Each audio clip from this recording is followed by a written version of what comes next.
விஜய் தப்ப கரெக்டா பண்ணாங்க, இவங்க கரெக்டா யூஸ் பண்ணிட்டாங்க. இனிமே இவங்க அந்த காரணம் வச்சு விஜய் மனசுல ஒரு குற்ற உணர்ச்சியை உண்டாக்கி அவரை பயமுறுத்தி அவரை ரிட்டர்ன் பண்ணி இனிமே 2026 அசம்பிளி எலெக்ஷன்ல எங்க கூட அலையன்ஸ் வச்சுக்கோ, தமிழ்நாட்டில் மொத்தம் 234 தொகுதிகள் இருக்கா, 210 தொகுதி டிஎம்கே நாங்க வச்சுக்கிறோம், ஒரு 15 சீட்டு உனக்கு கொடுத்துருவோம். இந்த கமலஹாசன் திருமாவளவன் மாதிரி உதிரி கட்சிகளுக்கு ஒவ்வொரு சீட்டுன்னு பிளான் பண்ணிக்கிடுவோம். நீயும் எங்களுடைய எல்லா தொகுதியுடைய எம்எல்ஏ கேண்டிடேட்டுக்கும் இதே மாதிரி வந்து பிரச்சாரம் பண்ண, இதே மாதிரி நிறைய மக்களும் வந்து கூடுவாங்க.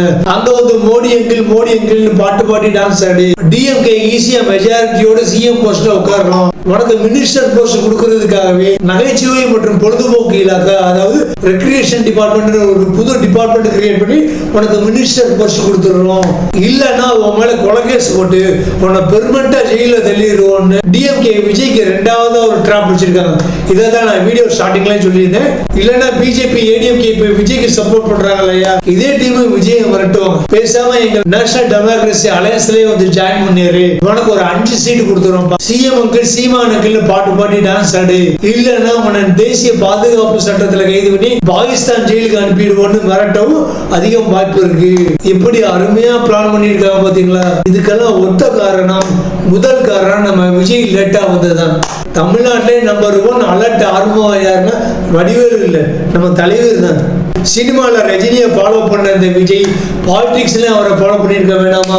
நம்ம அண்ணாத்தை லேட்டா வந்தாலும் லேட்டஸ்டா வந்தாலும் கடைசி வரைக்கும் ஒரு கடையை ஓபன் பண்ணாம டிஎம்கே ஏடிஎம்கே பிஜேபி ஜாலரா அடிச்சுக்கிட்டே இப்ப அந்த 74 வயசுல நிம்மதிய காலத்தை கூட்டிட்டு இருக்கு. நான் வந்து சொல்லிருக்கேன், நாம இருக்கிறது யாருக்குங்க, யார 2 பெரிய ஜாம்பவான்கள், மிகப்பெரிய ஆளுமை மிக்க தலைவர் இப்போ இல்லை, இன்னொரு பக்கம் ஆட்சி கையில் வச்சுக்கிட்டு அந்த குபேரனோட கஜானாவே கையில் வச்சுக்கிட்டு அவங்க காத்துட்டு இருக்காங்க. இவங்க நடுவில் நான் ஒரு சினிமா புகழ் வச்சுக்கிட்டு நம்ம ரசிகர்களை வச்சுக்கிட்டு ஜெயிக்க முடியுமா?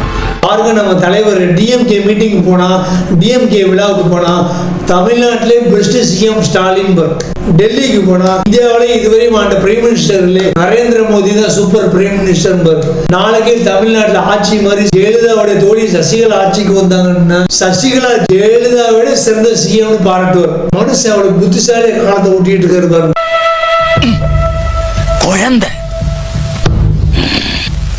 எவ்வளவு பார்த்திருப்பேன்.